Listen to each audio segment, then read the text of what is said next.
We've all seen the stories: towering castles, noble knights, grand feasts, and royal families living in luxury. It's a setting that feels straight out of a fantasy novel or a historical drama. But peel back the curtain, and the truth is far less romantic.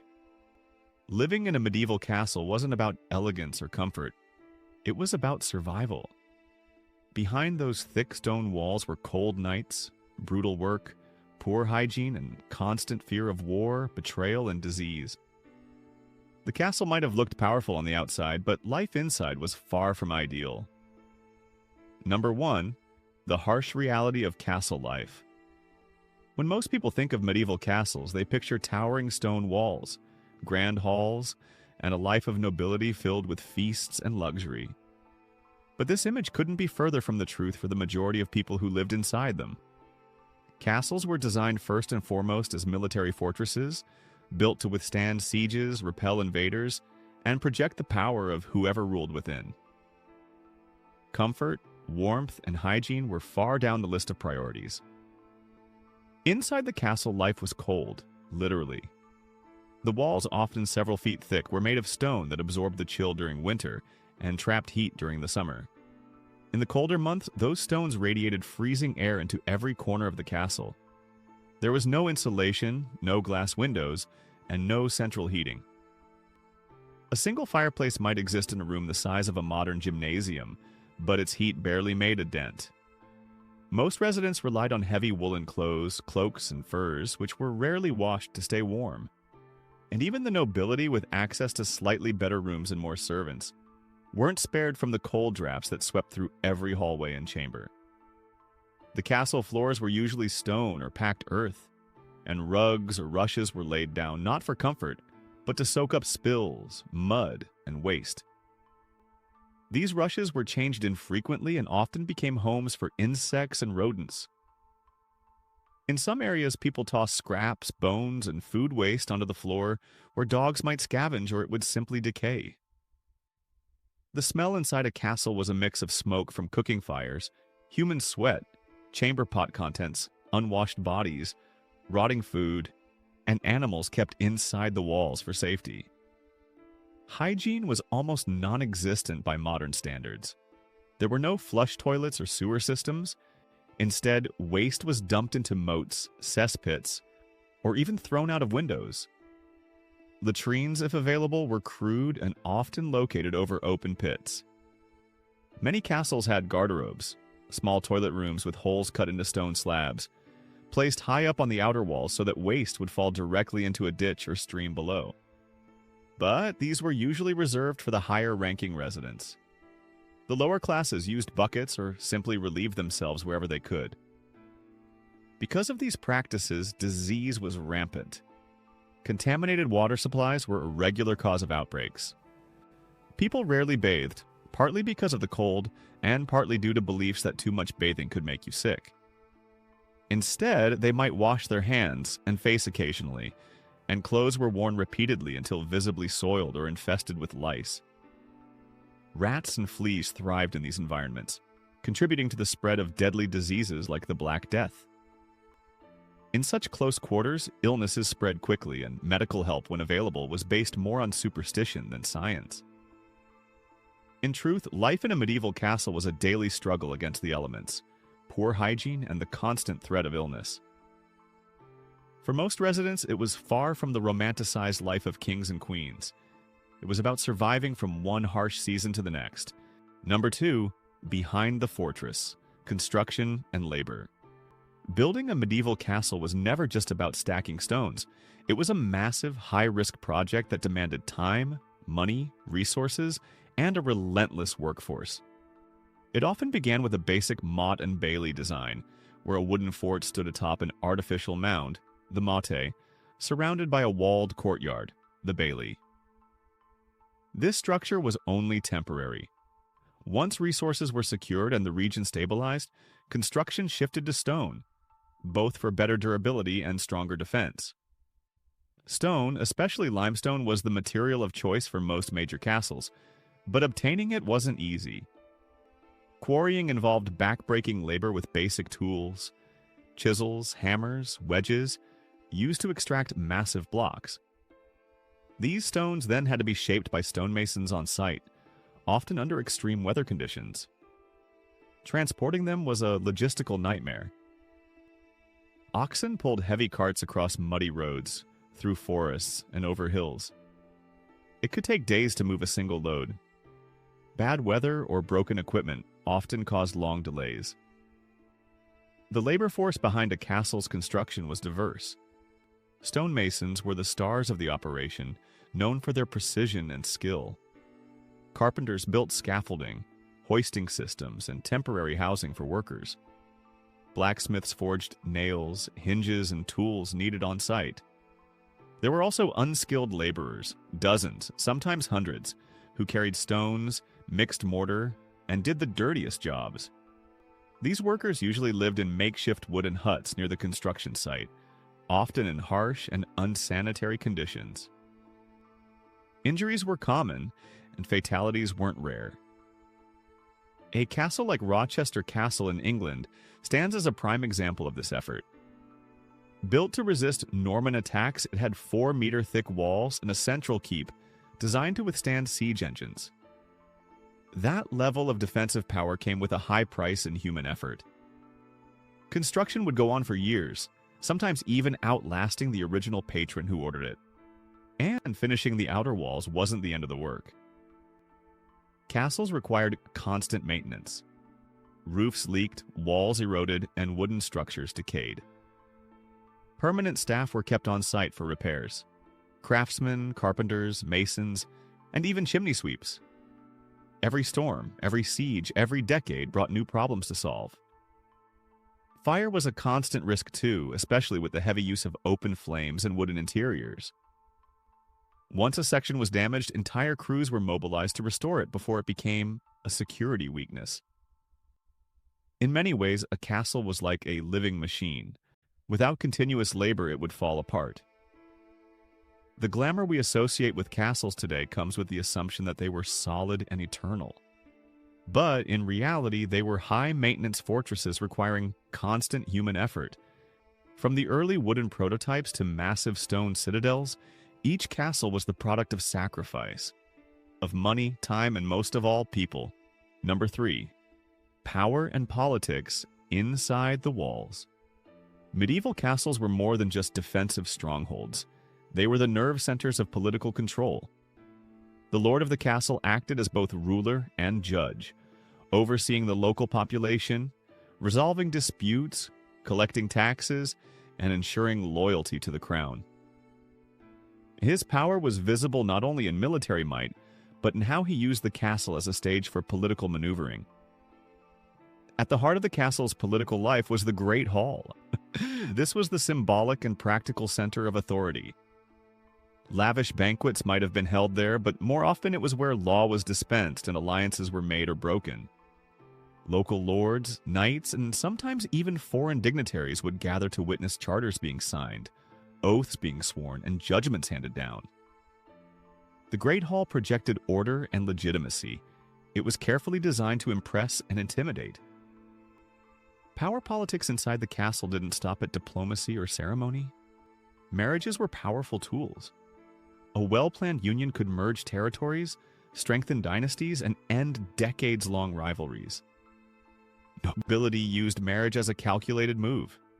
Children, often no older than 10, were betrothed to secure future alliances. These weren't personal decisions. They were political strategies orchestrated by families or even kings. Women, especially noble women, played a central role in these arrangements. Their status and lands made them valuable pawns, but also powerful players if they navigated the system skillfully. But for every public alliance, there was private tension. The walls of medieval castles often concealed secrets, plots, betrayals, and whispered deals. Hidden staircases, secret tunnels, and listening holes weren't just architectural quirks. They were essential tools in a world where knowing your enemy's plans could mean the difference between power and downfall. Servants who moved silently through the halls were often the ears of their masters. Information was currency. Lords kept informants not only outside the castle but inside as well, spying on their own guests and even their own families. Treachery was not uncommon. A nobleman could fall from grace overnight. A whispered rumor about disloyalty, real or fabricated, could lead to public disgrace, imprisonment, or execution. Even kings and queens weren't safe. Eleanor of Aquitaine, one of the most influential women in medieval Europe, learned this the hard way. After supporting her sons in a rebellion against her husband, King Henry II of England, she was locked up for 16 years in a castle. Her royal blood couldn't protect her from political retaliation. Court life in a castle might have looked elegant from the outside, but it was laced with tension. Every alliance carried risk, every guest was a potential traitor, and every decision could trigger war. In the shadows of torchlit corridors, power was a dangerous game. One wrong move and the very walls meant to protect you could become your prison. Number 4, the unseen workforce. Living in a medieval castle wasn't just about nobility, knights, and feasts. Behind the scenes, a massive and highly structured workforce made sure everything functioned smoothly. Without these people, many of whom are left out of popular depictions of castle life, the entire operation would have collapsed. A castle was more than just a military stronghold. It was a complex community with its own economy, labor structure, and logistics, relying heavily on hundreds of workers who kept it all going. At the heart of this system were servants. But not just a few maids and kitchen hands. Castles could require up to 200 full-time workers or more. In major castles like Warwick in England, entire departments managed different aspects of life. Each role was specialized. The kitchen, for instance, was a chaotic, smoke-filled hive of activity. Cooks prepared meals for both nobles and staff, often in separate kitchens. But they didn't work alone. There were butchers who processed livestock, bakers who operated giant ovens, and spit turners, often children, who manually rotated heavy meat over open flames for hours at a time. Pot washers worked non-stop, scrubbing dirty cookware with sand and ash. Then there were the armorers and blacksmiths, essential for maintaining weapons and horseshoes, especially in times of conflict. Their forges burned day and night, and the sound of hammering was a constant background noise. Armorers repaired chainmail and swords, while blacksmiths handled general metalwork around the castle. These roles weren't just about war, they supported day-to-day operations, from hinges on doors to iron tools used by other workers. Laundresses had the unpleasant job of cleaning clothes in cold, often filthy water. Washing was done in rivers using harsh ash-based soaps. Clothes weren't washed often, but when they were, it was a physically demanding job. Dyers also played a role, especially in noble households where brightly colored garments were a symbol of wealth. They used natural pigments from plants, minerals, or even insects to dye fabric. One of the most unpleasant but vital jobs belonged to the gong farmers. These workers were responsible for cleaning the castle's latrines and cesspits. With no modern plumbing, waste had to be manually removed. Gong farmers often worked at night and waded through human filth, with only primitive tools and no protective gear. The job was so foul that these workers were often forced to live outside the castle walls. Even water had to be managed. Since drinking water was often contaminated, beer brewing became essential. Brewers made low-alcohol ale daily, not for enjoyment, but for basic hydration. Scribes, meanwhile, handled communication and record-keeping. They tracked supplies, taxes, military orders, and legal documents. Without them, the Lord wouldn't have been able to manage his domain. During large events like feasts or military mobilization, the demand for labor surged. Temporary workers from nearby villages were brought in to handle extra tasks, from hauling food and firewood to preparing banquet halls or supporting soldiers. The unseen workforce was the engine of medieval castle life. Tired, overlooked, and irreplaceable. Without them, the grandeur and power of the noble class would have been impossible to sustain. Number 5. War and siege. Medieval castles were not just homes for the elite. They were fortified military structures specifically built to endure attacks. From thick stone walls to high towers, everything in a castle's design focused on defense. But that didn't mean life inside was safe, especially during a siege.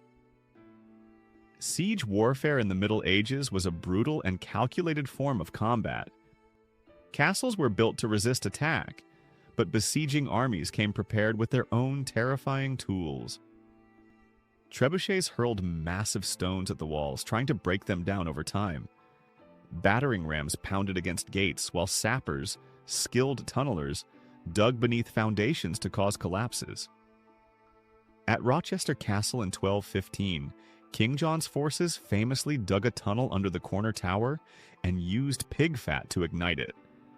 The resulting fire weakened the supports, causing part of the structure to collapse and leading to the castle's fall.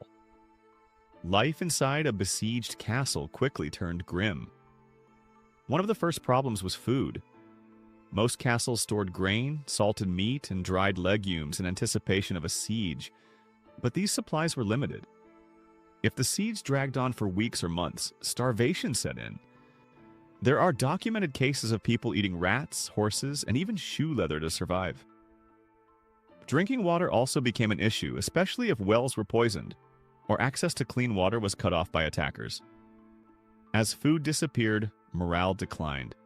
The crowded and stressful conditions inside the walls allowed disease to spread fast.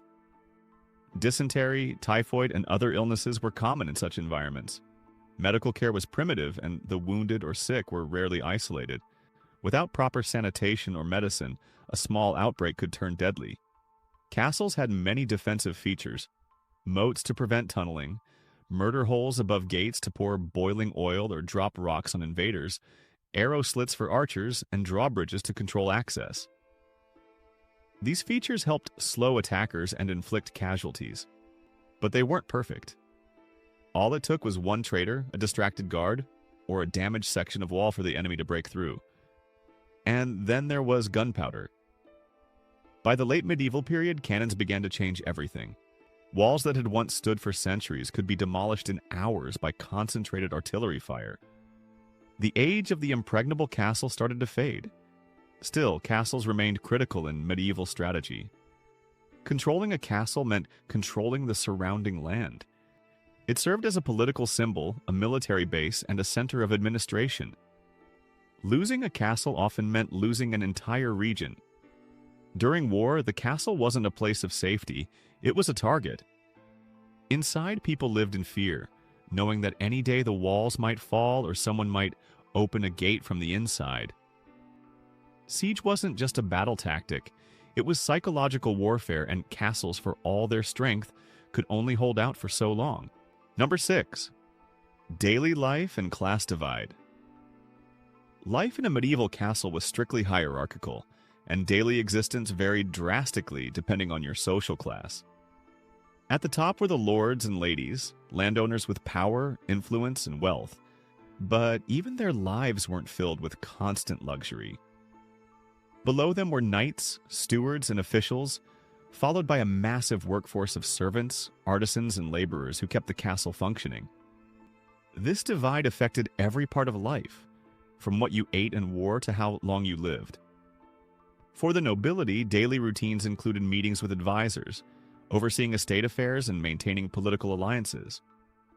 Lords were responsible for justice and security within their domains. Their homes might have had tapestries, carved furniture, and decorative clothing, but comfort was relative. Cold stone rooms, dim lighting, and poor sanitation were universal. While nobles had better food and slightly more privacy, they still shared their space with many others, including attendants who dressed them and stayed close at all times. Noble children didn't enjoy carefree childhoods. Boys were sent away at a young age to serve as pages and later as squires, learning Latin, horsemanship, weapon training, and chivalric values. Girls were trained in household management, sewing, music, and the expectations of courtly behavior. Their futures were planned early. Daughters were married off to seal political alliances, often with men they barely knew or were much older than them. Emotional well-being was secondary to strategic advantage. Love wasn't part of the marriage equation, and pursuing personal relationships outside of these arrangements was incredibly risky. Forbidden romances could ruin reputations or cost lives. Scandals involving noblewomen especially were treated harshly. Rumors alone could lead to imprisonment or worse. Below the nobles were the working classes who experienced far less autonomy or security. Servants and laborers began their day before sunrise. Cooks, blacksmiths, stable hands, maids, and gardeners worked exhausting shifts, often up to 16 hours a day. Their duties were repetitive and physically punishing, hauling water, chopping firewood, grinding grain, or cleaning chamber pots. The punishment for errors was swift and severe. A broken dish or disrespectful tone could result in flogging, docking of food rations, or dismissal. And since most of these workers lived inside the castle, being fired meant losing shelter, meals, and protection, especially dangerous during harsh winters or wartime. Living conditions were poor. Parasites like lice and fleas were everywhere, even in noble chambers. Soap was basic and scarce, and most people bathed infrequently. Clothes were rarely washed. Diseases like dysentery and typhoid spread easily. Medical treatment was rudimentary based on outdated theories involving the balance of bodily humors. Remedies often included bloodletting, applying leeches, or using strange herbal mixtures. Surgery, when attempted, was agonizing and usually deadly due to the lack of antiseptics or anesthesia. Ultimately, a medieval castle wasn't just a fortress or home. It was a microcosm of medieval society, where your daily life was shaped almost entirely by your status. For the majority, it was a place of endless labor, strict rules, and limited prospects.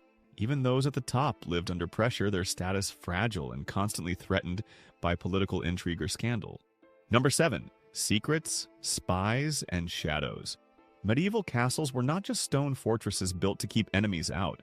They were intricate mazes filled with secrets, deception, and constant surveillance. Behind their heavy gates and towering walls lay an entire ecosystem of power, control, and subtle manipulation. Every corridor, chamber, and passage could be more than it seemed. Nobles didn't just fear armies outside the walls, they feared betrayal from within. Hidden rooms and secret tunnels were common in larger castles, designed for both strategic advantage and personal security. Some tunnels led to nearby forests or rivers, providing a route of escape during sieges. Others were used to move messages, supplies, or people in and out without being noticed. Edinburgh Castle in Scotland, for example, is believed to have an underground network built specifically for this purpose. These passageways were often narrow, dark, and damp. Hardly a comfortable path, but in a time of war or treachery, they could mean survival. Castles also had spying holes, small, concealed openings within the walls or behind tapestries that allowed lords and guards to observe conversations unnoticed. These weren't just for catching enemies. They were used to keep an eye on servants, family members, and guests. Espionage was a daily part of life. Nobles frequently hired informants to spy on rivals or even their own household. A well-placed servant could feed valuable information to political enemies or reveal plots before they unfolded. The atmosphere at night only added to the sense of paranoia. With no electricity, castles were lit by flickering torches and candles. These lights cast long, distorted shadows, turning the stone walls into eerie landscapes. Guards moved along the battlements, eyes scanning the dark for any sign of intruders. Inside, silence was rare. Whispers echoed, boots clacked on stone, and the occasional creak of a wooden door could send a chill down anyone's spine. But it wasn't just about fear. The nighttime hours were also when many things happened that couldn't risk daylight. Forbidden meetings between lovers, secret deals between allies, or the quiet treatment of a noble's illness by a castle healer. These all took place under cover of darkness.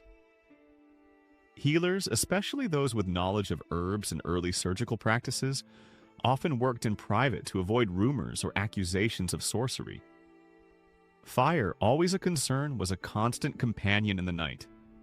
Wooden stairs, straw-filled bedding, and open flames made the risk of disaster very real.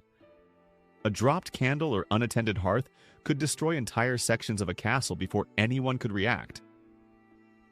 Beneath the pomp and ceremony, castles were built on a foundation of tension and uncertainty. Control was maintained through secrecy, and trust was a rare commodity. To survive inside those stone walls, you had to know who to watch, what to hide, and when to act. The true danger wasn't always outside the gate. It was often already inside, hiding in the shadows.